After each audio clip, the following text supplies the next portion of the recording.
This is the Mike Schmidt Podcasting Network. I'm not making any money talking these days. Good Christ.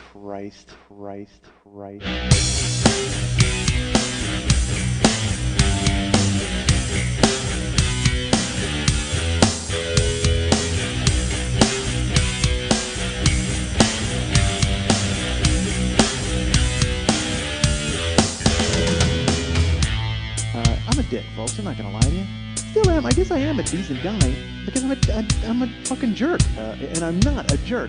Apparently I'm a dick. I'm not an awful guy, but I've done so much ridiculous stuff. I'm an awful guy.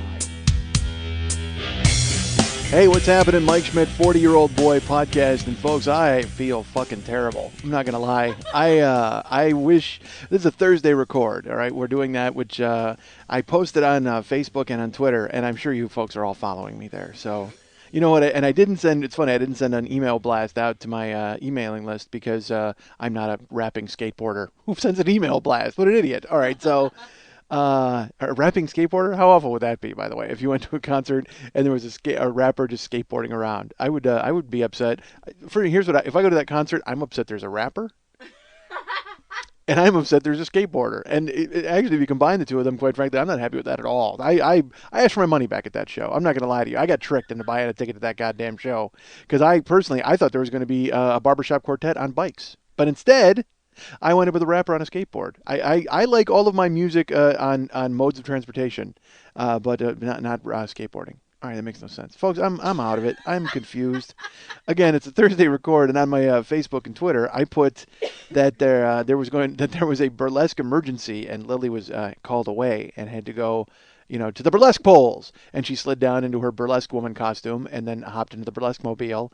And her and the clown drove off to parts unknown to take care of business. Well, a lot of you thought that was true. Because I got emails from people and people on my Facebook page were like, burlesque emergency, can't wait to hear the show this weekend. That's going to be awesome, dude. What could a burlesque emergency be? And I hope some of you may have been kidding and having just some sport or some fun with me. But some of you, I think, genuinely thought there was a burlesque emergency. And now I feel like a dope because there isn't one. It's happened before where Lili's had to rush to Las Vegas because Satan's angel broke a hip. I mean, which is fine. Well, don't groan. It's true. Every time some old woman in the, who used to take her clothes off is in trouble, she turns on. They put up the burlesque signal. They put it in the air. It's the mud flap girl from like truck mud flaps. Once you see that signal in the air, you know that Lili's been called into action. So she has to go ahead and slide into her costume, and then she drives off, and and it's. I've seen her do it. I've seen her actually have to defeat villains by doing the tassel trick. She'll hypnotize them. She'll pull out her 40 quadruple Ds and just start swinging, and it's the words will come. It's just like Batman because the words "kapow" will come spinning out. And some guy will get clocked with an areola in the eye, and he goes down. And then she grabs all of the old, broken down burlesque dancers and brings them to safety. Oh, Christ. Again, folks, I'm out of it because I will tell you what happened today. I'll schedule procedures because Wednesday's my day. Wednesday's like, it's like my verbal mental spa day because I come in, I do a podcast, I get in the modes of podcasting, and I figure out what I'm going to do on a Wednesday. Well, then when it's all fucked up because Lili did have to go to Vegas. That was the whole reason. There was no burlesque emergency, but she was called out of town. And apparently I don't pay her enough, so she was able to put me down the list of priorities. And here's my favorite thing that Lili did was she made up a lie. If you've listened to this show and you've paid any attention, you know that I'm Captain Scam. You're not going to fucking get over on me in anything because I've done it. I'm the guy who's always trying to get out of stuff and thought of every possible excuse you ever could possibly do. So here's what Lili says to me. I told her last Wednesday, I said, you know what, I have a show next week. So we'll probably have to do another late record. And this is what Lili said. Great. That was it. That's where we left it. So she was like, yeah, we're going to do next Wednesday, probably 10 o'clock. I says, cool. So that was fine. I figured everything was okay. And Lili and I don't talk the rest of the week because, again, we got to keep the magic for Wednesdays, folks. And plus, she's very busy going to see guys pull rabbits out of hats and fucking hanging out with clowns. We've talked about this. We don't run in the same circles, folks. I run into the people that she knows, and I nod politely, and then I put a dime in their hat and I walk away because I don't. have any interest. And that's wrong. All of the people are genuinely nice, but I just don't think that I can be friends with a guy who makes pancakes for a living. I don't, and not in a restaurant. Like if you're in a restaurant, okay, and you have to make pancakes, that's fine. I get that. That's your gig, and we're friends. But if your act is that you make pancakes, and again, I've never seen this guy's act. I don't know anything about him. It's some guy she's a friend with, and but like he pissed me off because I went to his website and he was talking about how like stand-up comedy is boring and he's reinventing it by making a fucking breakfast on stage. Get fucked. Who the fuck are you, dude? Seriously, take your pancakes fucking walking. You and your griddle could do a fucking hop step off stage. That's the kind of shit that needs to be done by the beach, all right? Don't come to my comedy club and try to make a goddamn IHOP fucking Rudy Tooty Fresh and Fruity and tell me you're revolutionizing the comedy industry because it's not fucking happening. Go down to the goddamn beach, lay out a blanket, and make people some fucking omelets, and there you go. Boom, you win. Again, I'm sure he's brilliant, and I wonder if he's very funny live. I don't know anything about him. I've never met the guy. All I know is Lili adores him, and that's fantastic. That's good enough for me. It's good enough for me because I love Lili, and whatever Lili likes is great. But then when I went to investigate the guy, I go to his goddamn website, and he's like, by the way, I'm making pancakes, and I'm better than all of you. Fuck off! Get fucking bombed, Julia Child. Nobody thinks you're reinventing goddamn comedy because you're making a goddamn omelet on stage. Who do you think you are? Gee, I'm sorry I do straight monology comedy. You know, like Lenny Bruce and George Carlin and fucking Bill Hicks. I got to be honest, I don't recall Bill Hicks making any fucking chicken sous vide on stage. That never fucking happened. Bill Hicks came up and talked about what was happening and was fucking brilliant doing it. He didn't need to break out a goddamn hot plate and a flat grill. I don't know why I got on that guy's case. I don't know. That's that. Why did I lose my mind there? All right, because it pissed me off. God damn it!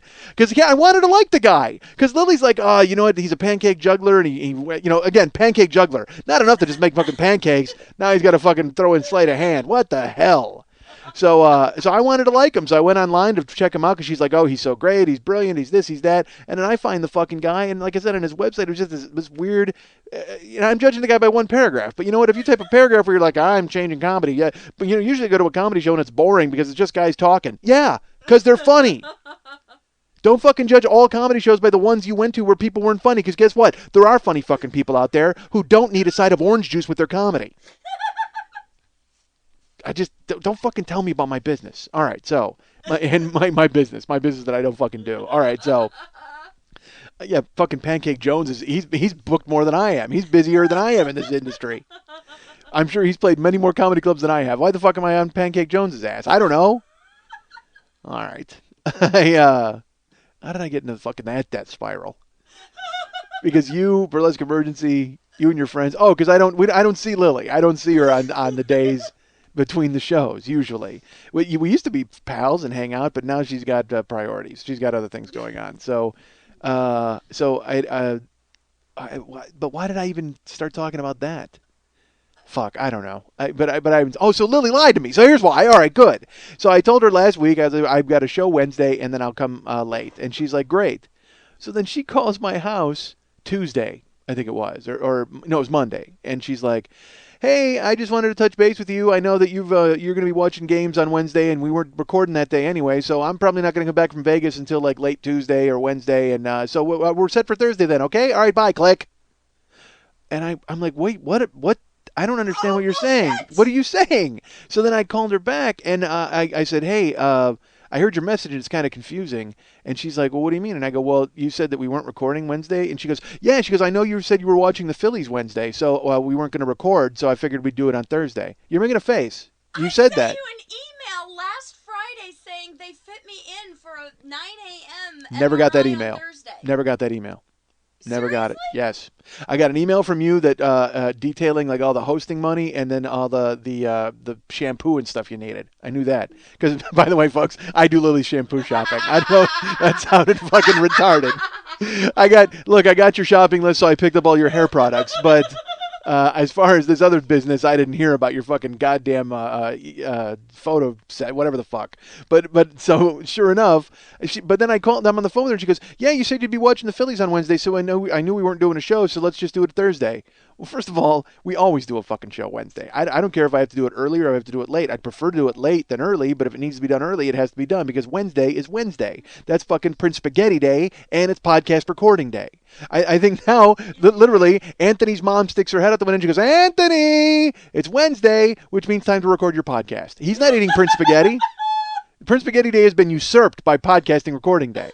So that's what Wednesday is to me. And so we were doing a goddamn show no matter what. And secondly, her bullshit nonsense about, oh, yeah, I knew you were watching the Phillies.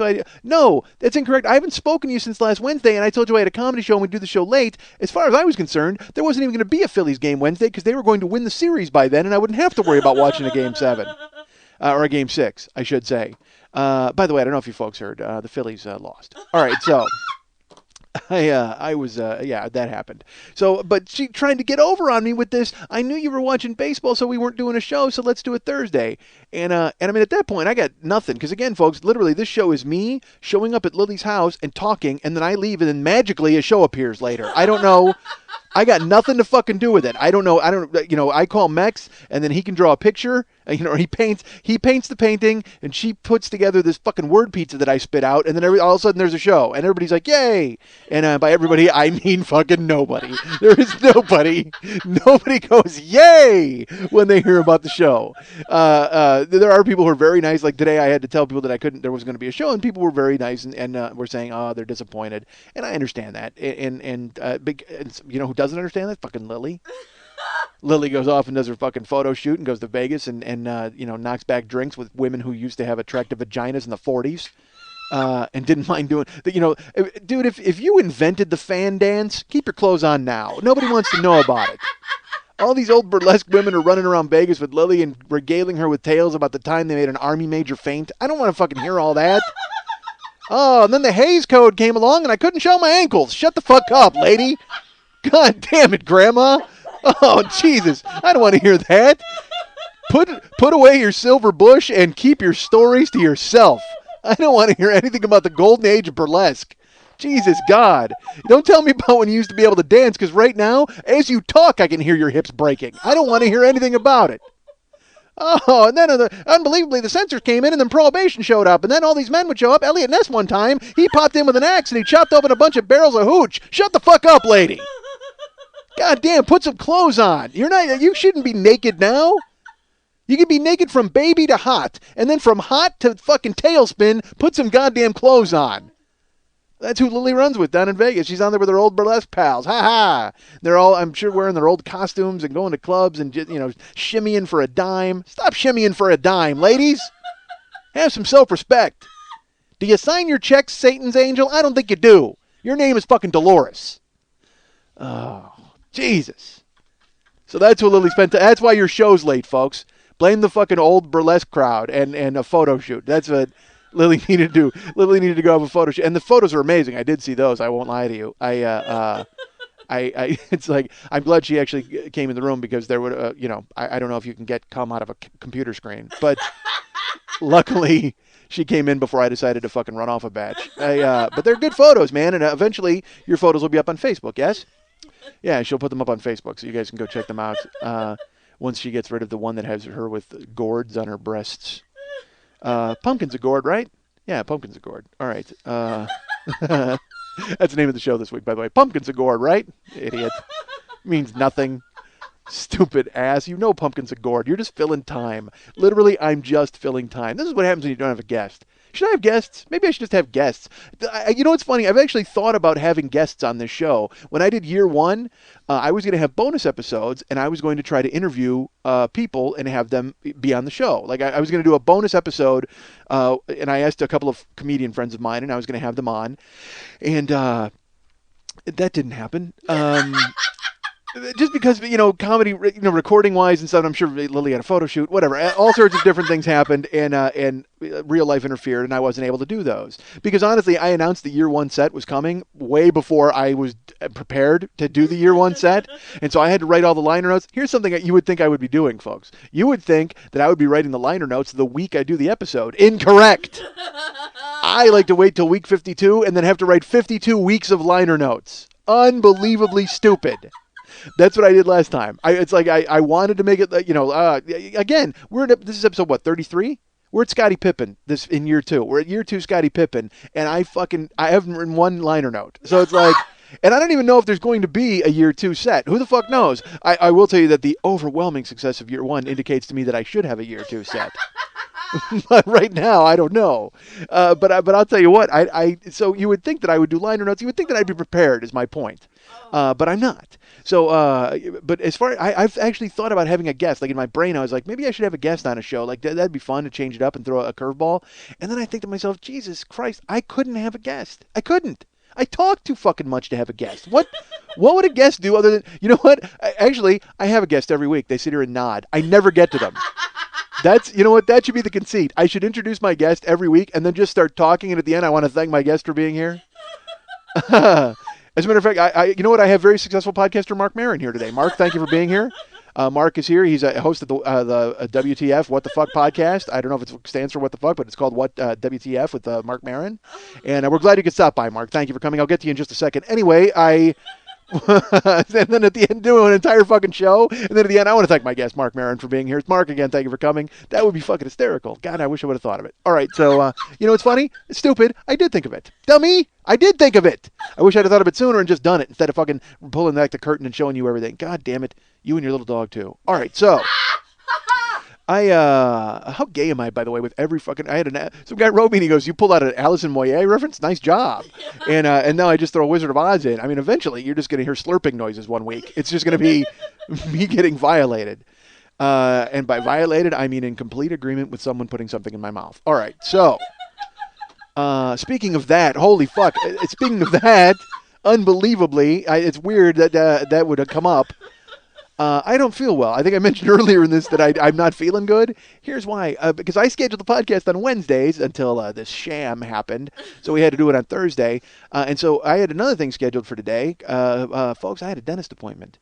And I keep thinking that I've talked about going to the dentist with you folks many times because I've had artwork that reflected going to the dentist. But unfortunately, those shows had nothing to do with the dentist. Like in one of them, because, all right, here's the thing. When I call Mex... All right, get ready for this reveal that nobody cares about. I call Mex after the show and I tell him what the show is about. But I also hate telling him what the show is about because I want him to laugh at it and I want him to think the show is funny. So I don't want to tell him what stories I told. But yet I need a picture to go with the stories. So he's always like, dude, why don't you just tell me what happened? I'm like, I don't want to tell you because then you're like, then it won't be funny tomorrow. And he goes, dude, I'll laugh. I have to make him promise to laugh. I'm so fucking needy and horrible. But I'm like, dude, because I don't want to give shit away. It's like today, it's so funny. I had a check for Lili that I had to give her, but I hid it in an envelope. And I wanted to make sure it was a big production where she had to open it instead of just handing it to her. I like surprises, folks. So I like to surprise Max with the show. I want him to hear it and laugh, and then we can talk about it later. And by talk about it, I mean I want him to tell me how funny it was and how great I am. But when I need a picture, I have to call him and tell him what the show is about. And then, unfortunately, I wind up having to tell him. Now I've kind of given myself over to the dark side where I just go, all right, this is what happened. And then he draws a picture to match. Well, I didn't do that early in the run. So there's an episode. We use the episode. I don't know what number it is, but it's called, Oh, That's Why He's Like That. And in passing in the episode, I talked about how my mom needed to get all of her teeth pulled, I think, or something. And I mentioned someone tying a doorknob string to a tooth and slamming the door. And so that was the picture that Mex drew. But I didn't tell him that the main story was me fighting my grandpa. I mean, it's like I didn't. So he's like, dude, why didn't you tell me that was the story? And because I don't want to give away the story. He's like, yeah, but I would have drawn a fucking amazing picture of you fucking brawling with your grandpa. It would have been hysterical. I'm like, yeah, but, I don't like to tell you the story. But now, though, it bit me in the ass because I've got a dentist story, and I don't want to have a third dentist picture. Because then we did a show, and we called it was like pulling teeth this week, and then we did a picture of me with a teeth pulled, and I'm in a dentist chair, which would have worked perfectly for this week as I tell a dentist story. You don't care. I know you don't care. I care, and I'm the only one who cares. Is there any wonder why I'm not sure if there's going to be a year 3? Seriously, is there any? Because I'm such a fucking mess. But you would think being a mess would lend itself to year 3. It'd be like, hey, this guy continues to get into wacky situations and pratfalls. Why wouldn't he talk about it for free in a podcast? I don't know. What do you think, Mark Maron? I'm sorry, we'll get to you in a second. How bad would it be if I had a guest? It would just be me steamrolling, because I always think about how I could parlay this into a job, or how I could, like, if I was part of the guys on I don't want to be on a morning zoo, but like on Howard Stern, I obviously I would be Artie Lang. That's why I would be on the Howard Stern show. But could I tolerate being that? That's what I'm saying. Could I tolerate being a second banana? Do I got to be first banana, right? I got to be the entire, you know what, fuck, I'm a bunch of bananas. That's the fucking problem. I'm not a second banana. I'm not even the first banana. I am a goddamn bunch of bananas. That's who I am. And so I can't fucking even think about taking a back seat. And yet, I want to, because I work well with people. Believe me, I do. Even though nobody wants to work with me anymore, I do work well with people. I mean, I play off well with people. I can be kind of funny, and we go back and forth, and we have a good time, and there's interplay, and I'm a good listener, and I will jump right in, and I will have a funny thing to say. Folks, if you don't believe me, go by Never Not Funny Season 1. Jesus Christ, was I funny on that show. What the hell happened to me? You know what happened to me? I became a bunch of bananas. I was a third banana on that show, and I was more of a second banana. Fuck that. You know what? I was a fucking bruised banana on that show. Who the fuck am I kidding? on that show, there were two very nice, professional, clean yellow bananas, and then just my fucking out on the countertop bruised banana that nobody wants. That's who I was. And that's who I always am in my head. In my head, I'm a bruised banana. Outside, hey, bunch of bananas. All right, I don't know. How did I get in banana talk? Well, ladies and gentlemen, welcome to Banana Talk with Mike Schmidt. How are you? God damn, I love them. Green or yellow. Stupid. Mark Maron enjoying it. He's laughing. I'm glad to have him. He's very popular. Who's next? Who will I have as a guest next week? But that's the thing. I can't. There's no guest. I would just be me steamrolling this guest. Did you know the 40-year-old boy once drank primer? It's weird. It's like if you when you listen to the 40-year-old boy podcast, this is what you hear. I was pacing. I'm walking around in circles. I'm closing blinds. I'm turning off lights.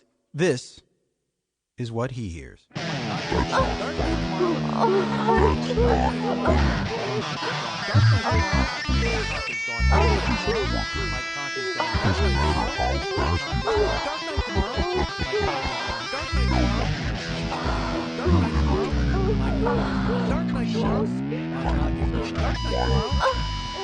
The 40-year-old boy on the Mike Schmidt Podcasting Network. So yeah, it's Thursday, and I had to go to the dentist today. I usually, like I said, I schedule those on the off days because Wednesday's podcasting day, but now Thursday is, apparently, because I don't have a say in what's considered my show. Used to be considered my show. Now it belongs to all of you people. All right.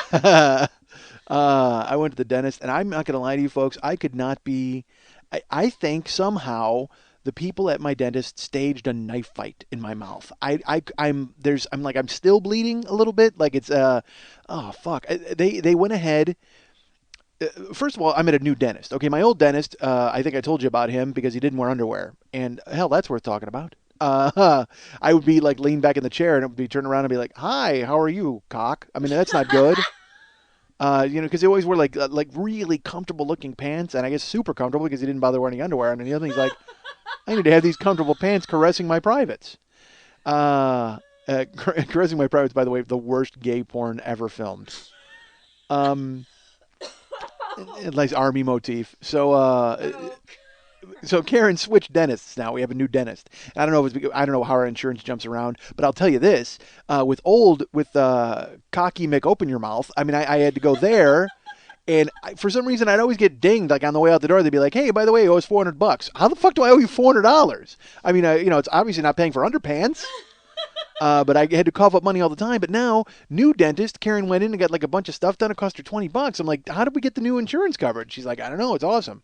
So I said, okay. So I said, schedule me for this new guy then. Because normally, I haven't been to the dentist in anger in probably 4 years. In anger, well, to get stuff done. I mean, I've been there to be with Karen, but not because the thing is, for me, you make choices, folks. You know how when you're married, I always hear, the guy gets the bad car. And the wife gets the good car. I got the bad teeth. That's how it works in our marriage. Karen gets the good teeth. She gets her root canals and her crowns, whatever the fuck she needs. That's gorgeous. Go ahead and do it. And I go ahead and deal with a mouthful of choppers that would make an Englishman go, ugh. I mean, it's just bad news. So That's who I am because it's money. You make your sacrifices where you can. So I've decided to sacrifice with my mouth apparently because I'm stupid. So Karen says the new dentist is affordable. Like we've got this great insurance. So I said, you know what then? Pencil me in. You know what? Fuck it. Put it in ink. So she goes ahead and makes me an appointment. Did that come out right, son? Like put me in pink. You know what? Put me in pink. Don't let me get me, folks. So I go to the dentist and I walk in and our dentist is famous. I do know that. Because our dentist is on a makeover show on Bravo, so they're a fancy deal. I walk in, really nice office, close to my house, and I will say this, and this is going to sound bad, but I don't mean it to sound bad. This is just an observation. Everybody in the dentist's office that I went to today was American, and again, I don't mean that in a bad way or a good way. I'm just saying the other dentists I've gone to. It's like seeing Dr. Eye Chart. I mean, it's a bunch of dudes with like really long names with somehow that makes up a J, a K, a Y, and a Q, and it somehow works. I mean, I don't know how, but it does. I mean, but literally, this is like Dr. Sanders, where before I'm seeing Dr. Dump out a Scrabble bag. I mean, that's what it looks like. So now I go to see these guys, and it's like, all right, well, this is it was a fancy office, and they seem to be nice people, and they sit me down. And they go in my mouth. They're like, and they give me the litany of, I had to fill out 4 pages of nonsense. And then they go, hey, we need to look at your mouth and figure out what needs to be done. When was the last time you saw a dentist? And I said, I don't know, like 4 or 5 years. And of course they all go, that's not good.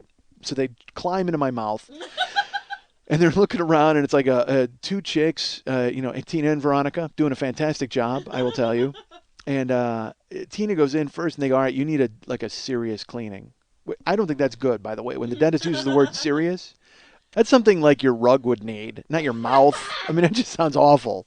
But they're going to do it. And I will tell you this, it was crazy friendly. Like I walked in, 2 receptionists, smiley and nice. I meet Tina and Veronica. I meet another woman who's a hygienist. And then the doctor himself comes in. I'm literally standing up and shaking hands. It was like, I felt like I was meeting Japanese businessmen. I know that doesn't sound right, but I just kept standing up and kind of bowing and shaking hands. I'm like, sit down, stupid. They're here for you. But they could not have been more friendly. And they decided that I needed serious cleaning. So they lay me down in the chair. And Tina she comes, puts a mask on and gloves, and she dumps out the fucking tools of death. And I will tell you this, I think I've mentioned this before, I kind of like the dentist. Like, I like getting jabbed at the gums. That doesn't sound good, but I don't mind it so much. Like, it kind of, like, I will floss sometimes, like kind of extra hard because I kind of like gum pain. Does that sound bad? I'm a weirdo. So, I mean, I'm Bill, again, I've talked about this before. I'm Bill Murray in Little Shop of Horrors. So I don't mind it so much. The thing I don't like is holding your mouth open all the time. Then you get fucking jaw pain and like right in the corners. Terrible. But I will tell you this. Today, again, I normally like it. But I don't know if it's because they're a fancy dentist or a new dentist or they were overcompensating for their friendliness from earlier.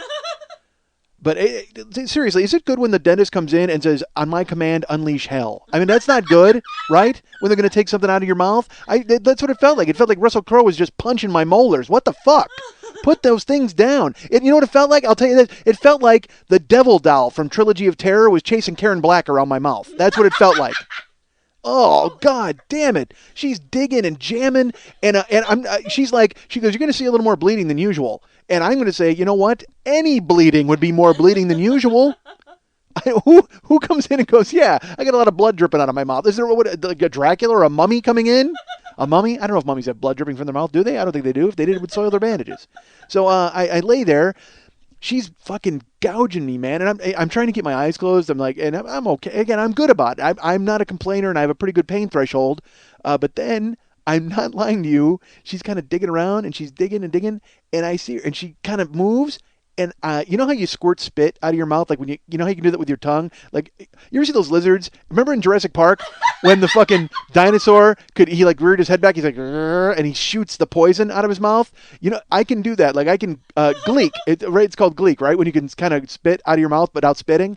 If you can like move your tongue, I won't do it here because you'll spit in your. I'm sure there's I'm sure there's plenty of spit here in your room, but I don't want to add to it. But it's when you just like you can hear it, like you. Like you can kind of hear it. It's like you do your tongue and spit shoots out from your mouth. Okay, so I get my tongue back. I'm leaning back, and I see her digging, and I kind of gleek like I didn't mean to. Like you're moving your tongue, blood shoots out of my mouth into the air. And I mean, fucking unbelievably, a jet of blood shot out of my mouth. Are you kidding me? Now look, I'm trying not to panic.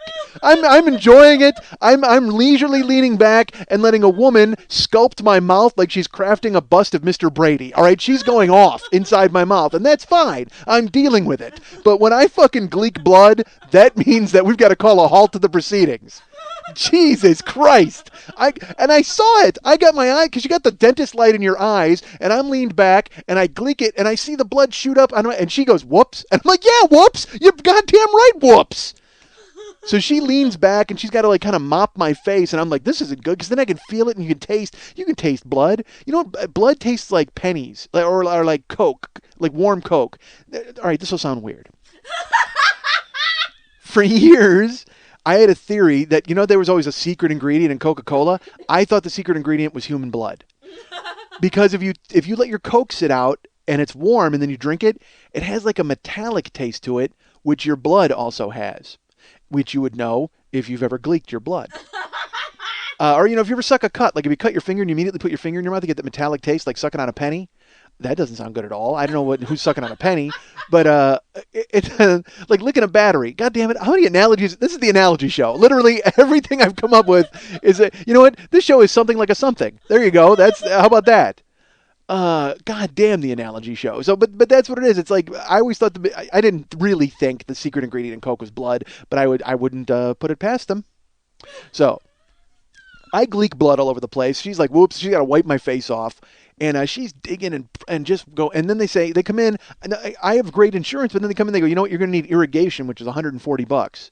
And look, I'm not growing corn in my mouth. I don't know what the fuck they plan on.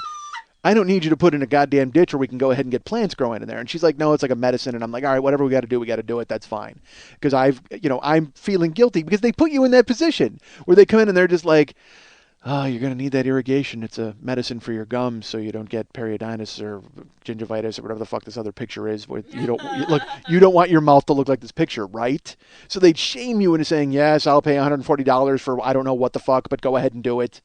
And going to the dentist is like going to buy a car. That's another thing, because it's you know what? I was so apt with the bad teeth, good car, bad car analogy, because when you go to the dentist, they always pull that bullshit where they like three people see you and they work on your teeth, or they clean them, or they do whatever they're going to do, and they clean up all your blood and they make you rinse and spit. Then they go get the guy who's, the dentist. They go get him, and he's like the sales manager. So he comes in, he looks at your x-rays, and he's like, you know what? You ever think about doing anything about these fangs right here? You ever think about doing anything about these back teeth? Well, yes, I've thought about it constantly. I can't tell you how many times I've sat up going, Jesus Christ, I wish I didn't look like a jack-o'-lantern. Wouldn't it be great if I had a mouthful of normal teeth like normal people? Because then people would like me. Wouldn't that be grand? But he keeps dropping all this stuff on you. Like, you ever thought about this? Because he's trying to upgrade you. That's who he is. He's trying to get you to buy, the true coat. He's trying to get you to buy the undercoating.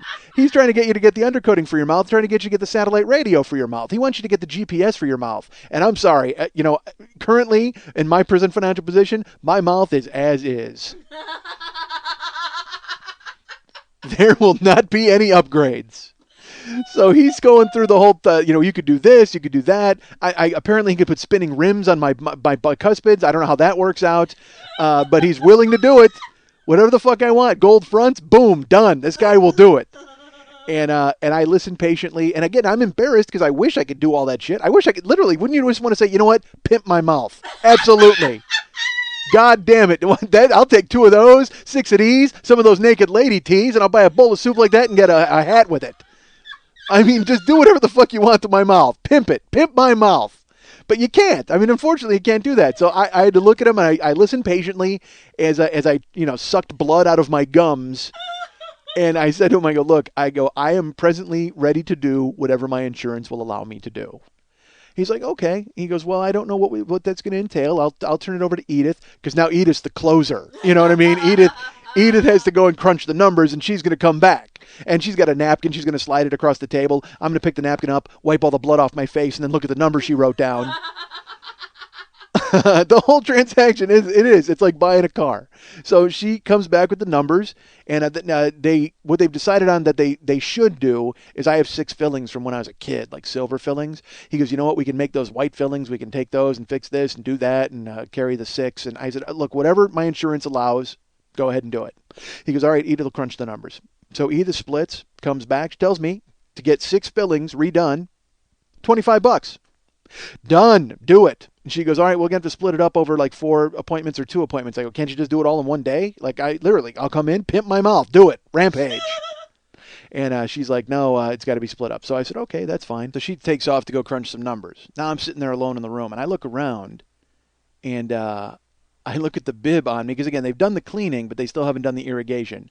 So they've already changed my bib 3 times. I look over, I see the bibs, they're covered in blood.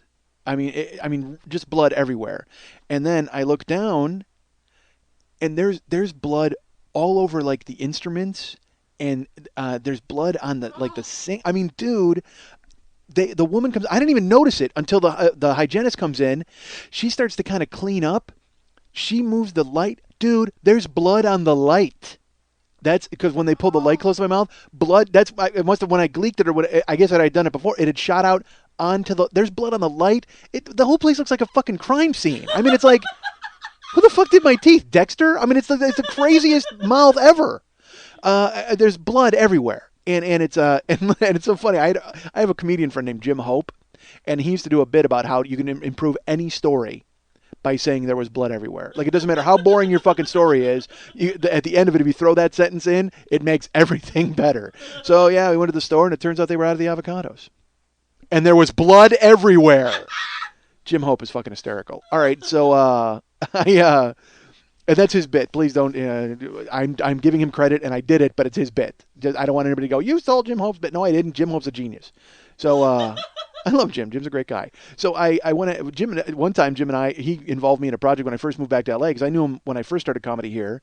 Then I moved to Chicago, worked the road, came back, and I wound up hooking up with him again. And he was doing is just before he got a job writing for Grace Under Fire, was it? I don't know. He's a writer. He's written for a million shows. And he was doing this is back when this seemed like a good idea, back in 1998. We did a Backstreet Boys parody called Teen Boy. And it was me and Carlos Salas Rocky, and who else was in it? Christ. Was I think it's gonna Tom Wilson, Biff from Back to the Future. I think he was one of the guys. We did it, and the whole point was we were a boy band, but we had now broken up and gotten older, and we were going to get back together for a tour. And they were all like famous, or they were all living normal lives. I lived in like an alley, so it was like they had to come and interview me. So it was great. It was fun to do that. So I think I still have that disc somewhere around. Someday I'm going to put up a website. But Pat and I talk every week about getting the load discs and getting those unlocked. Do we have any progress there? Lili is on the case. She's she's my computer person. She would have gotten to it earlier, but she and the clown were throwing craps with some fucking 85-year-old stripper. So how did I spiral into that? So what did I talk about? Oh, there was blood everywhere. So I mean, and so the woman comes in and she's like cleaning the tape. She, because there's tape everywhere in the dentist office. And I didn't even think about it. It's to get the blood, so they don't have to wipe down all the instruments like constantly with ammonia.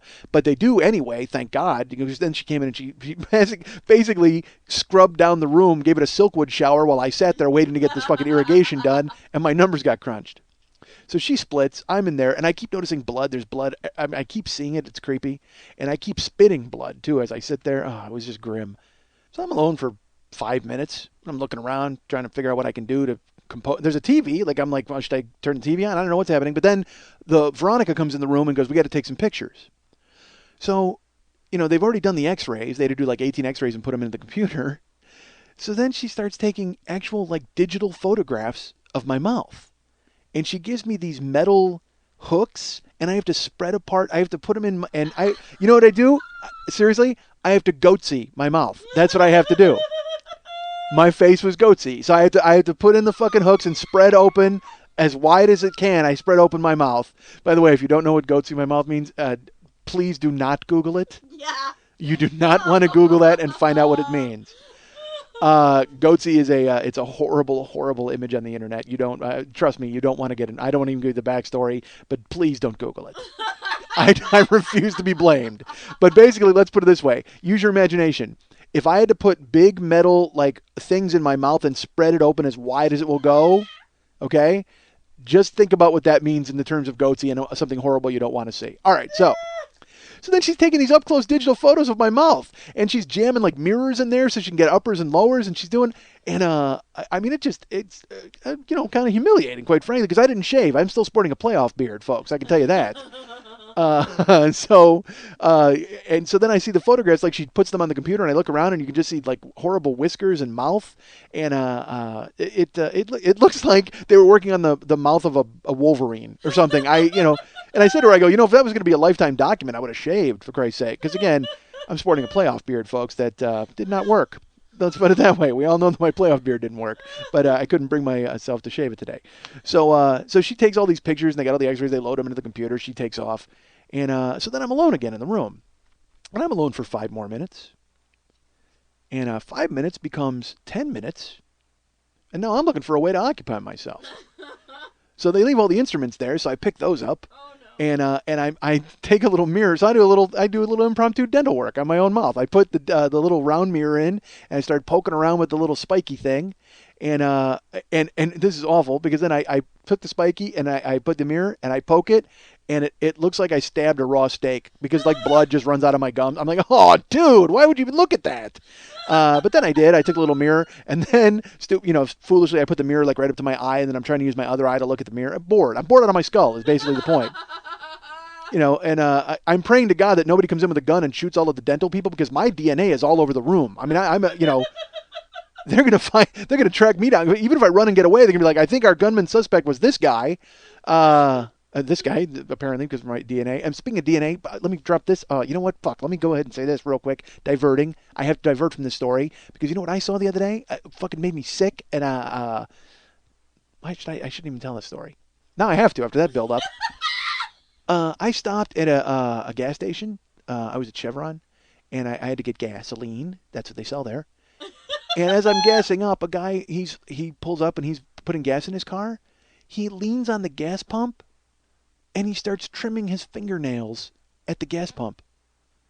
And his fingernails are flying everywhere. Like he's not doing it over the garbage. He's just leaning there like some weird hick, and he's pink, and they're shooting. Like his fucking nails are shooting off. And I'm gassing up my car, and in my head I'm like, you know what I should do? I should gather up his fingernail clippings and go fucking murder somebody. And leave them there. That's how disgusted I was by this guy. I wanted him to be framed for murder. That's how overreacting I was to this man. But I'm gassing up my car, and he's like, ping, and he's doing his fingernails. And so I turn and I look at him, and I go, isn't there a better place you could do that? And he goes, what? I go, isn't there a better place you could do that? But, are you going to do your toes next? I mean, I was out of my mind. I mean, it's just, because he's wearing sandals, I figured, you know what? That's the next fucking step. And he looks at me and he goes, mind your own business. Now, folks. Again, I'm an older man now who's trying to mind his own business. I'm trying to mind my own business. But when you're fucking flicking your DNA all over me and dropping fucking fingernails, I don't know where the fuck your fingernails have been. And you're shooting them all over the goddamn parking lot. Again, look, I don't own the gas station. I get that. But still, just be sitting there gassing up and you hear pink. Like he's snapping them and they're flying, dude. So I looked at him and I go, you know what? It is my fucking business when your fingernails are flying over at me while I'm trying to gas up my fucking car. And now I'm walking toward him. But then part of me realizes, you know what? The government considers nail clippers a weapon on a plane. This guy might take me down. I don't know what the fuck's going to happen. But now I turn around, I fucking swell up. It's stupid. I shouldn't do it. But I just go, hey, it is my fucking business. When I fucking walk toward him, and he literally kind of gets into a stance with the clippers. Like he's holding them in his hand, like to keep me at bay. Like he's going to fucking hold me off. And it did correct it in my head. I'm like, that is the funniest thing I've ever seen in my life. And I couldn't help it. I just blurt laughed. I went, ah! Like I just laughed. And he's just looking at me. Now he's pissed and he's like, what? And I go, fuck it, never mind. And I turned around and went back to my car. Like thank God he did it, because otherwise I don't know I had foolishly, literally that crossed this line bullshit, and I got fucking swelled up, and I'm going to fight at a gas station for nothing. I thought I was better, folks. But he fucking wheeled on me, and he's holding the clippers like, ha-ha, like Jimmy Cagney. Get the fuck out of here with the clippers.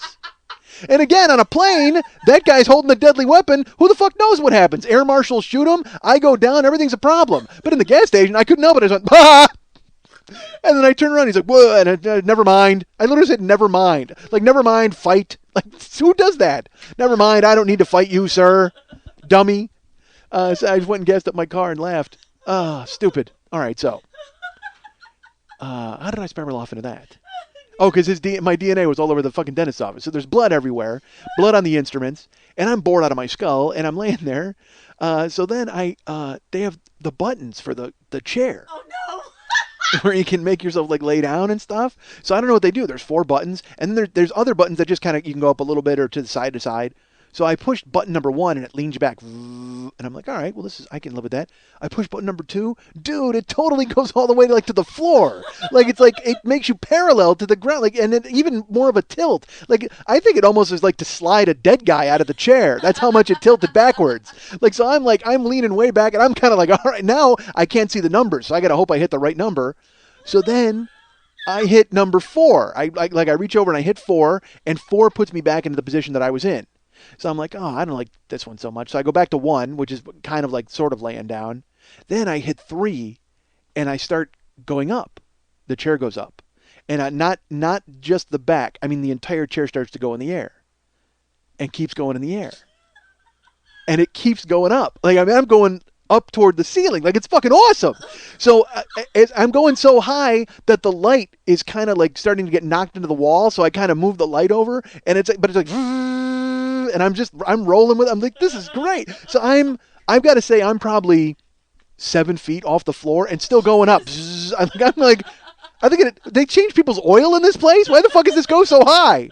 And then all of a sudden I just hear, oh my God, what's happening, sir? Are you okay? Like, they come, like 4 people come running into the office, and I go, what? I'm fine. And they go, are you okay? Are you, and Vicky? And they like get it, and I go, no. And I push like the button, and I start to go down, and they're looking at me. They go, are you all right? And I go, yeah. And they go, oh, sometimes little kids don't know, and they hit the button, and then they go up, and they don't realize they're that high in the air, and they fall off. And I'm like, well, I'm 40. I mean, I knew I was pretty much high in the air. I mean, that was the whole point.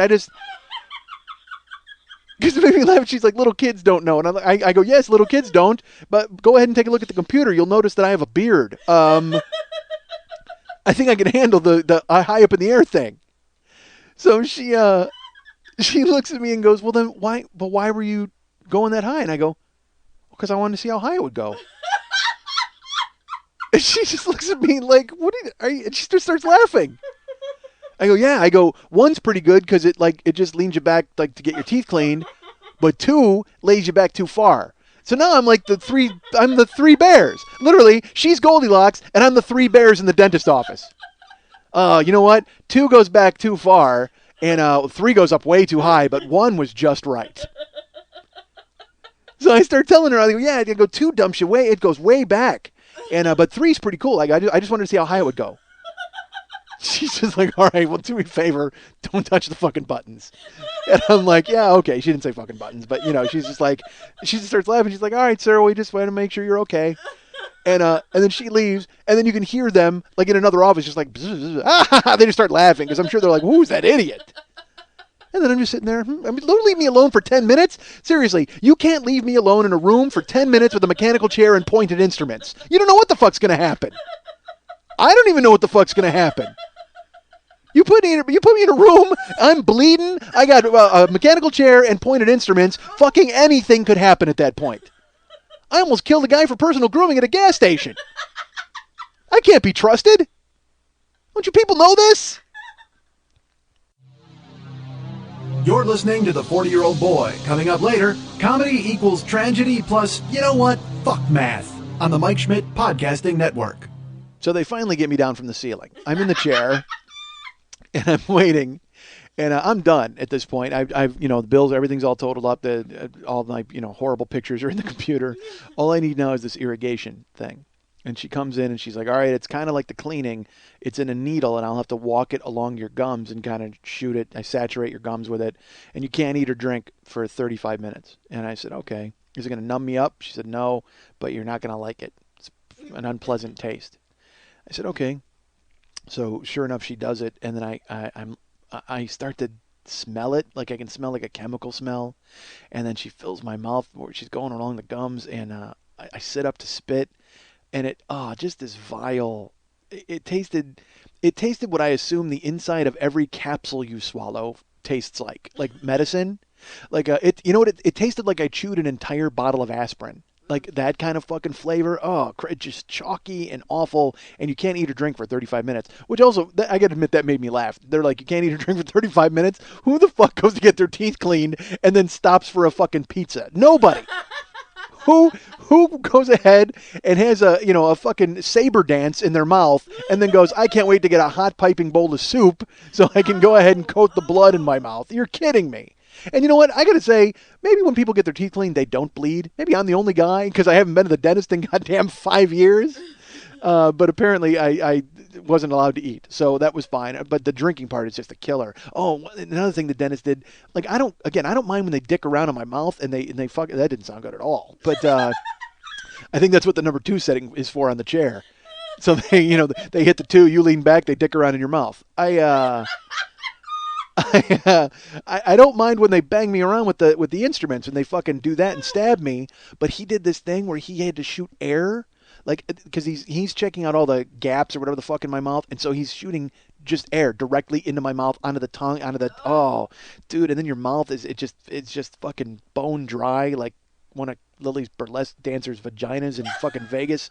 Just fucking dust and air, tumbleweed rolls out of it. Oh, awful. That's how dry it was. I've never met these women. I'm sure they're pleasant.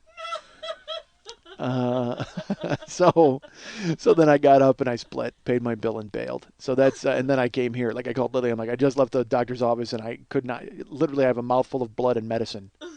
And that's a good name for the show. I have a mouth filled with blood and medicine.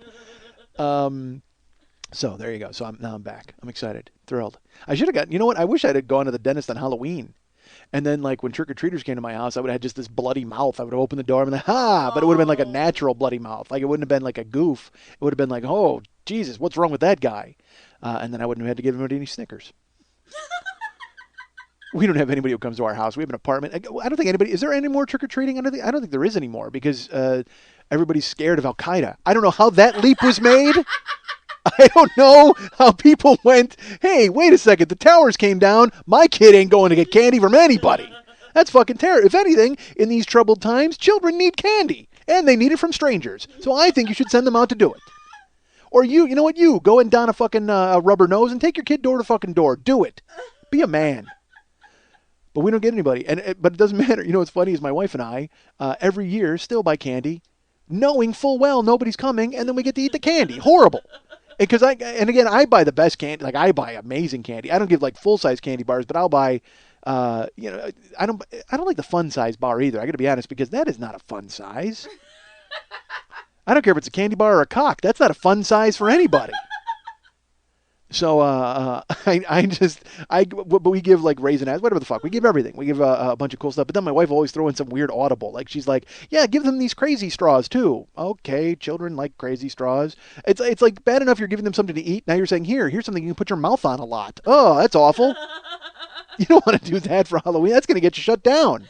That's going to bring the cops in and they're going to zone the whole thing out. Boom, yellow tape, you're finished. Keep your straws.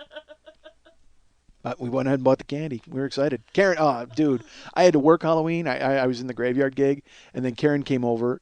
We had to have we had a sandwich or whatever the fuck, hung out, and she's at the desk with me. And I was looking forward to it because people come home from Halloween parties. And the funny part is when people go to Halloween parties, they're so excited. They're like, oh my God, this is so great. I'm a fucking cheerleader zombie. How great do I look? This is so awesome. I go down, I get in my car, I have a couple of vodka tonics, enjoy myself. There's nothing better than people coming home from a Halloween party because they realize what they look like. They all of a sudden it dawns on them. Like earlier in the night, they're like, the night is full of possibilities. And that's why I'm dressed like a steam captain. But now... they come home and they're like, I did not get laid and I look like a mummy. Why? Why did this happen to me? Why did I choose a torn Spider-Man costume? Nobody enjoyed it. And now I have to go to my house sad. Sans candy or lady. So people are coming in with like, they're, just sad and makeup running, awful. So Karen and I are sitting there, and two people come in the front door. And there's an older gentleman who lives in the building and an older woman. And they happen to come in at the same time. And the woman is dressed like a nurse. She's got a nurse costume on, but she's got like OR scrubs. She's not like crazy sexy nurse, thank God, because it would have been like seeing one of Lili's burlesque people. But she's an older lady. She's like, she's probably like 60. And the gentleman is probably 70. He's got white hair. And he comes in and he has a bandage on his head and he's wearing a robe. And the woman is wearing her OR scrubs. So they walk in the room and Karen goes, "Hi." And they're like, "Hi, hello." The woman says hello, and the man waves. And the woman walks over to the mailboxes, and Karen goes, "That's a really good costume. You look great. What are you, the patient?" And I look at Karen, and I'm like, "Shut up. Shut up." Oh, no. And she goes, "Oh, that's a great costume." And the nurse is like, "Thanks." And she goes to walk away, and she goes in one door, and then the gentleman goes to the elevator, pushes the button. She goes, "Thanks, sir. Really good costume." And he just goes, he nods and looks, waves, gets in the elevator, and the door closes. She looks at me, and she's like, "Wow, that's pretty cool. That, like, because they're older and they went to a party. That's fun." I go, "Karen, that man was not in a costume." She goes, "What?" I go, "Did you notice that he didn't answer you when you said good costume 4 times? She goes, "Yeah." I go, "That man can't talk. He's had a tracheotomy. He's unable to speak. And he walks around in a robe because he's an old, sick man." Karen loses her mind laughing. She's like, "Well, why was he in a costume with the lady who's in the nurse costume?" I said, "They weren't together. They opened the door at the same time and came in, and I see them all the time. So I know that gentleman is ill and lives there, and he's sick and has a bump on his head. That's the bandage. He hit his head because he fell, because he's an old man. And he's in his robe walking around because he's an old man who's ill, who can't speak thanks to a tracheotomy."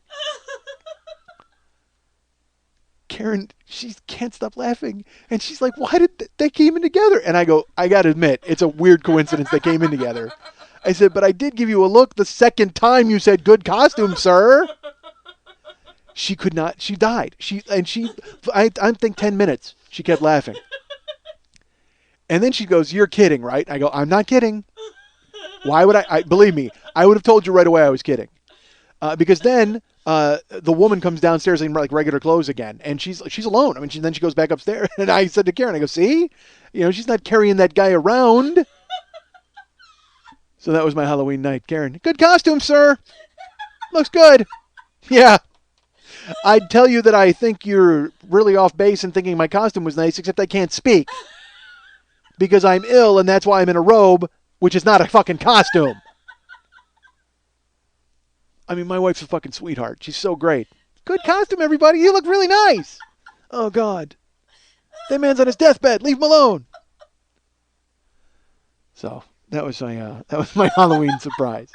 My wife. "Good costume." All right. It's not a costume. Shut up. So that was Saturday, Halloween. And then we go Sunday to breakfast, our standing breakfast. And I'm all right. We go early in the morning. I'm sitting there, and you had to turn the clocks back, so we get there. It was really busy, so we had to wait for a seat.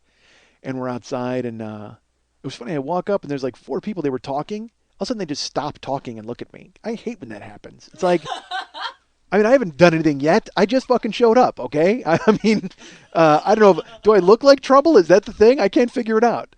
So, but again, it's 8 in the morning, and so Karen goes in and puts our name on the list. We're waiting outside, and these people continue talking, and they're speaking Spanish, but so I can't understand what they're saying. But then they're laughing. So now I'm like, what are they laughing at me? And they're not. You know what I mean? They're just having a good time, and they just happen to be quiet. And when I walked up, so whatever, that's fine. So they're talking, they're doing their thing. So I walk inside, and there's people. It's funny. There's people sitting on the bench, and then I'm standing there, and I'm leaning against the podium.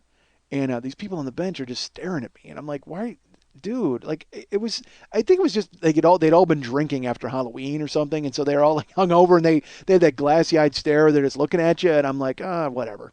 So we go sit down, we order our breakfast, and I'm looking around for the breakfast goddess, who is not in attendance. Disappointing.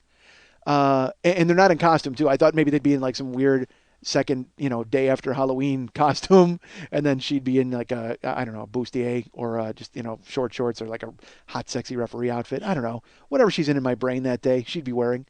But honestly, she couldn't wear a costume any sexier than the T-shirt and jeans she wears. Jesus Christ, the breakfast goddess. So, I'm sitting there and I have my back, we get a great table. I got my back to the wall of the restaurant because I like to face out because I don't want anybody sneaking up on me because God knows that's going to happen. I'm an idiot. Who's going to kill me at breakfast? Nobody. So we're sitting there and as I'm sitting there, people are coming in, getting very busy. And then I see her silhouette walk in the door because the sun is behind her. She's backlit. And I couldn't have scripted it any better. The breakfast goddess walks in. And it's like 8:15. So in my head, I go, she's late because she forgot to put her clock back because it was turn the clock back day.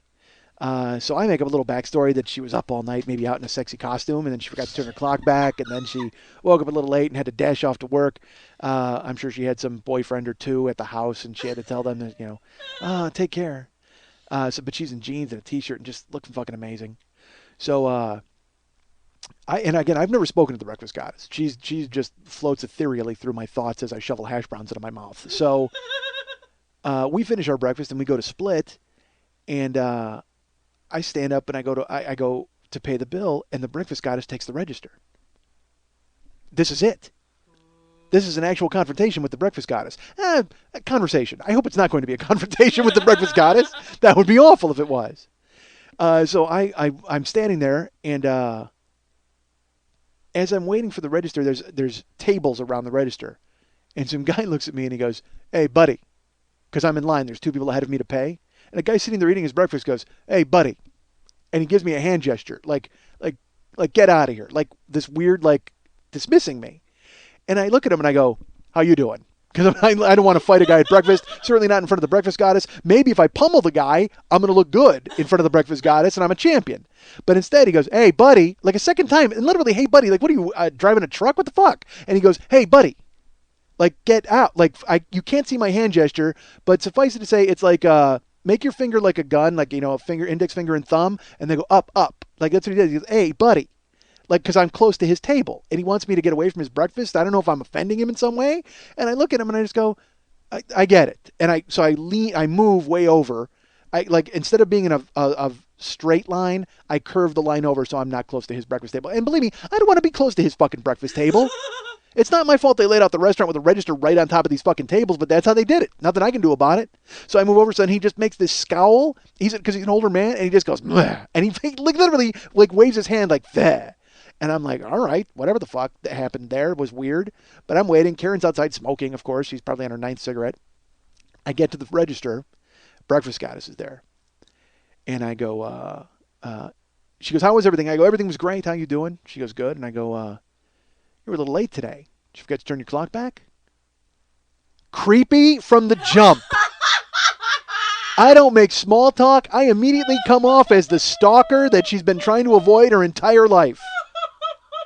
I'm a nobody eating breakfast. The first thing I drop on her, "Hey, you were a little late today. Did you forget to turn your clock back?" Don't say your fantasy out loud, stupid. She doesn't know about your stupid fucking created fantasy where she had to get up a little late and she was out late for Halloween in a sexy costume. No. She doesn't know any of that. She knows you ate a breakfast and you want to pay for it. And some old man is giving you the vup, vup, vup, the hand side. I mean, what the fuck? Stupid. First thing you say, dumb. I don't know how I ever got laid. I don't know. I mean, I had game at one point. Not really had game. I think I was just kind of a closing time trophy. I don't know what the fuck I was. Like, I was a settled for guy. I mean, I don't know if nobody went under their mind and went, "I got to fuck that guy." I don't think. But I did. I used to get laid. Kind of, like, not constantly, but a lot on the road, whatever. I don't know how it ever happened. So I dropped it on her. "Hey, you were a little late today. Did you forget to turn your clock back?" And she looks at me and she goes, "You weren't supposed to notice that." Yeah, oh, but I mean, I'm like, oh, well, all right, I didn't step on my own dick here. All right. And so I go, I'm not kidding you. folks, I don't know what stupid person takes over and leaps into me. I do a show where I speak for a living, okay? Not a living. I speak. I do a show where I speak. Certainly not for a living. But I have in the past, I've spoken for a living. But she goes, you weren't supposed to notice that. And I go, and again, I just look at her and I go, I notice everything about you. What are you doing? That wouldn't be a bad line if I was like 25 trying to pick her up, but 42-year-old guy with his wife in the parking lot? I notice everything about you. So now I can never go to breakfast again. I mean, that's official, right? I can never go back to breakfast again. I go, I notice everything about you. And I think I even winced. Like, I went, I notice everything about you. Stupid. Like, literally trying to grab the words and shove them back into my goddamn mouth. And she just goes, oh, really? Like, I mean, like, she wants nothing. At that point, you can see she's kind of checked out. And I said, and so then I have to spin out of it. So I literally do this show. I go, I notice everything about you. And she goes, oh, really? And I go, well, I notice everything about everybody. Come on, I'm on top of it. If there's eggs or hash browns or anything, I'm going to go ahead and keep an inventory. Because I try to make it look like now I'm being funny. You know what I mean? Because that's all I've got to fall back on is funny. So I lean back and I'm talking to her and she's like kind of looking at me weird, like, oh, dude, you're just, and I know I've talked myself into a hole, but now I'm going to talk myself out of it. And she kind of laughs. So I get out of it and I pay my bill. And she's like, oh yeah. She goes, she goes, I had to drop my son off this morning. It's his Father's Day. It's his dad's day. So I had to go ahead and take care of that. So in my head, I'm like, all right, she's got a kid. She fucks. All right, here we go. Because that's the first thing you think of course. But then I'm like, oh, I don't want to know that you have a kid. You're the fucking breakfast goddess floating around on a cloud of fluffy, bagels. I don't want to know that you've got a child at home. And it kills the costume thing. The angle from earlier in the where I'm like, oh, she had a sexy costume and had to kick 3 guys out of her house. Yeah, one of them's about pint size and's got to go to her daddy's day. So she rings me up and I sign the thing. She's like, all right, well, make sure you come back. And I okay. And I walk outside. And I walk out and there's people like on the bench and they look at me because obviously they heard me talking because they look at me and they just start cracking up. They just start laughing like, oh, dude. And I'm like, I kind of look at them and nod like, yeah, I'm stupid. And I walk outside and Karen's smoking. And I walk up to her and I go, all right, let's get out of here. She goes, do you know that your zipper's down?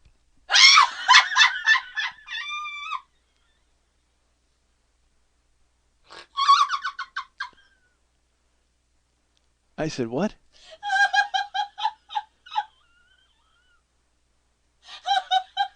And I grabbed my sweater because I'm wearing a sweater, like a zip sweater. And I go, and I start looking at it. She goes, no, on your jeans, your zipper's down.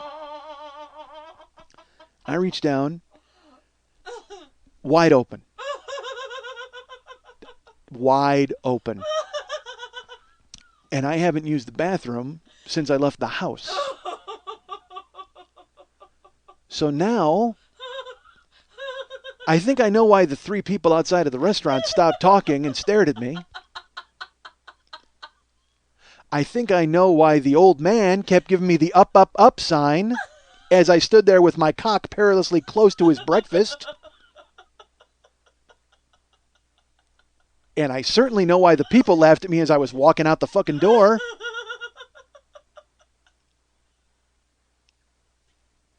The only good news is that I, unlike my previous dentist, was wearing boxer briefs. Because I don't think even I could live down making awkward small talk with a hot chick with my cock hanging out. And even worse, the irony of the statement, I notice everything about you, really comes to play here. Yeah, I notice everything about you. The eggs, I notice about that. I like to keep everything in line. You know what I don't notice? The fact that my balls are swinging out while I'm sitting here embarrassing myself in front of you. You know what I'm not noticing? I'm not noticing that I almost raped this guy's breakfast. That's why he's giving me the up, because he wants me to zip up, because he doesn't want to have a fucking tea bag in his tea bag.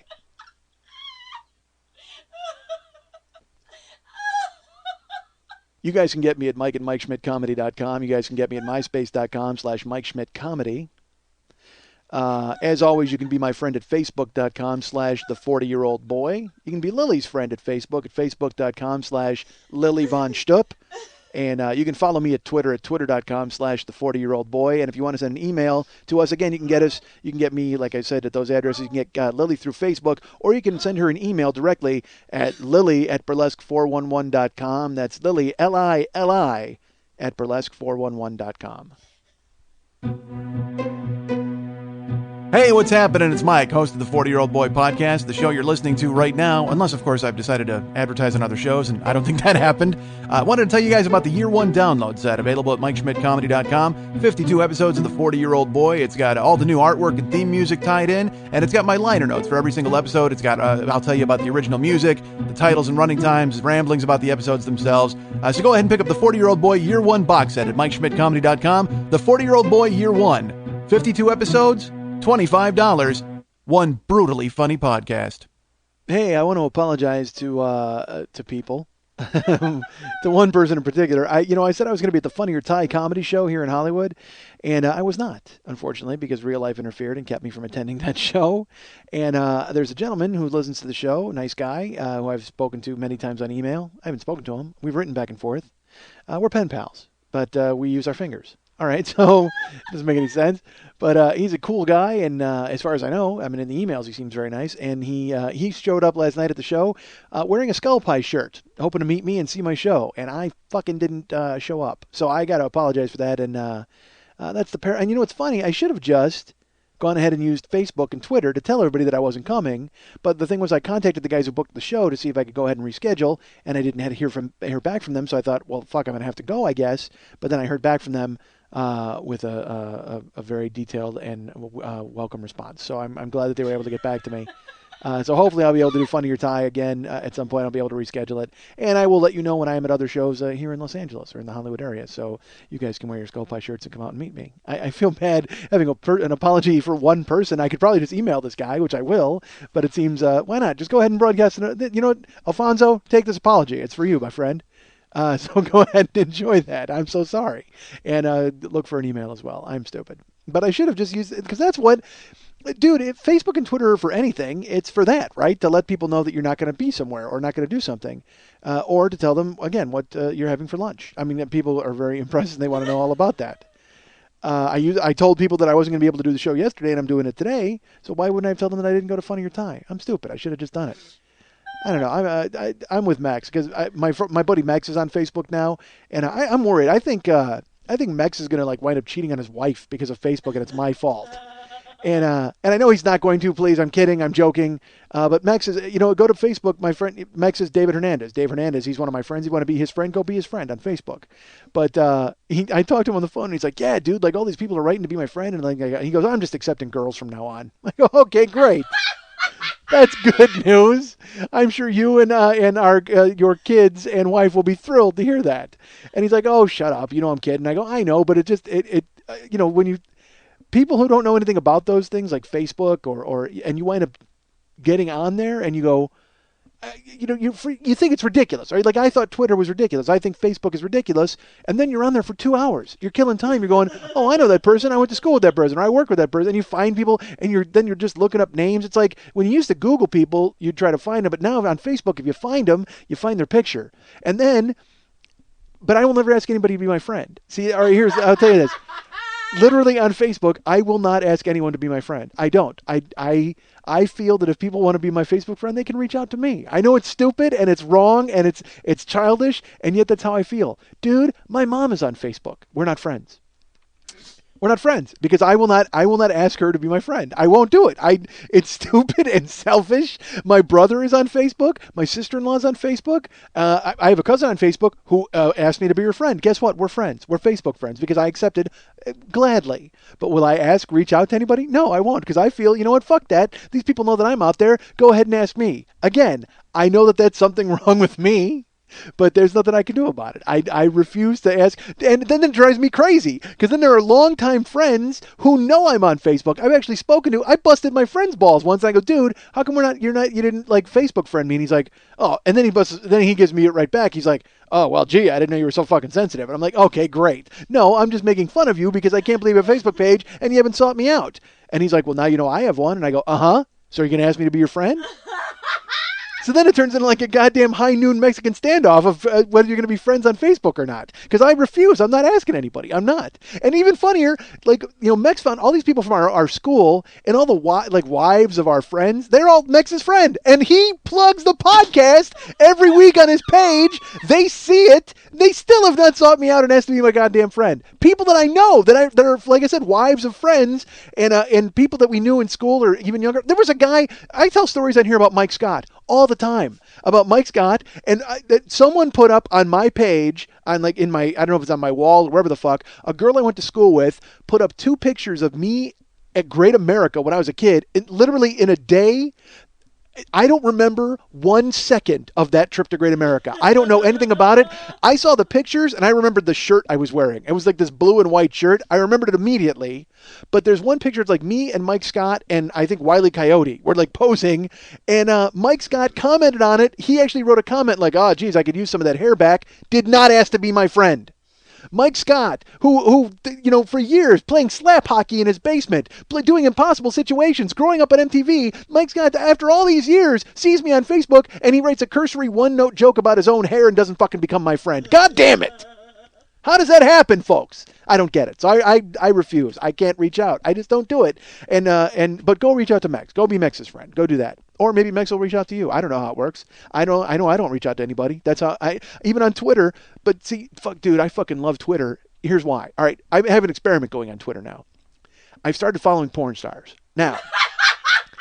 But only a couple. There's only a couple that I like. So I followed that. Like I found them and I'm like, no way, they're on here. Because one of them is just, dude. I saw this. There's a porn star named Gianna Michaels, and I saw the first time I ever saw her. She was in a clip where she was like playing a real estate agent, and she was wearing glasses. And I just went, okay, well, there's my second wife. Like, there's the girl I'm gonna marry if Karen ever, God forbid, has a car accident and dies. Car driven by Gianna Michaels. Anyway, I seen Gianna Michaels, and I'm like, that's it. So now I follow her on Twitter, but she doesn't update nearly enough. So I also follow this chick named Lexi Bell. But I also follow them because I want to see an experiment. Because Karen says she gets porn spam. Karen will get a thing and she'll open it and it's like a naked picture, like it's an actual like a filthy picture. And I'm like, well, fuck, how am I missing out on that action? So then, but the funny part is if you go to the porn stars pages, you look at who they're following other porn stars. So then I just get caught in this loop where I'm looking at all these other porn stars. And I found there was a porn star named Mercedes Ashley, which is a great porn name because it's it's literally the most generic porn name in the world. You might have just called yourself Barcode Vagina. I mean, seriously, Mercedes Ashley. So I looked at her Twitter, but she has the most disturbing mix of porn and real life Twitters. Like other people are just straight up business. And then they'll also say stuff like, aha, with friends. I swear to God, this is within 3 posts of one another, Mercedes Ashley. The first one was, woke up at 7:30, took my daughter to school. 2 Twitters later, masturbating in the tanning bed again. Gee, I hope you finished that up in time to pick up your daughter from school. Oh, Jesus Christ. Look, I understand you're a porn star and you're trying to balance real life and porn, but I don't need to hear about your daughter because then you're masturbating on the tanning bed. All I can think about is your C-section scar underneath that ultraviolet light as you go knuckle deep trying to get off, and then you tell me about it later in 140 characters.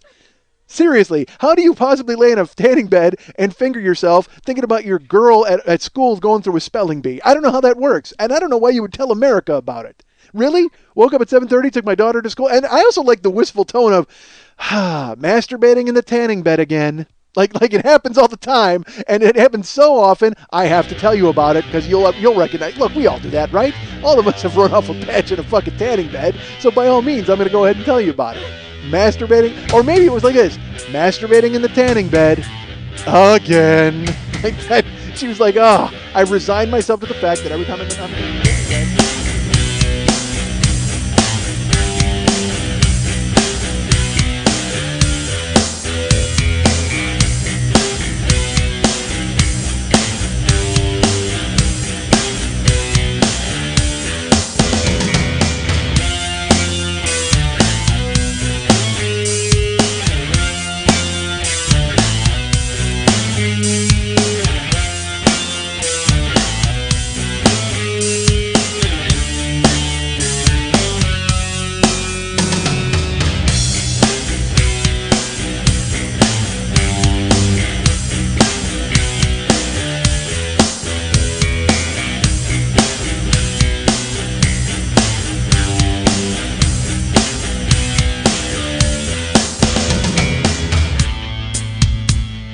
I'm a dick, folks. I'm not going to lie to you. I'm a decent guy because I am a jerk. And I'm not a jerk. Man, I'm an awful guy. I'm not an awful guy. I am not a good guy. But I don't think I'm a bad person overall. So, and go ahead and by all means judge that. I'm kind of a jagoff. I got no future. What am I talking about? But I am a jagoff. And I'm not a jerk. I'm a nice guy. It's just, I guess I have jerky tendencies. I've done so much ridiculous stuff, and then I wonder afterwards, I'm like, man, how come I don't hang out with anybody? Here's why, because you're a dick.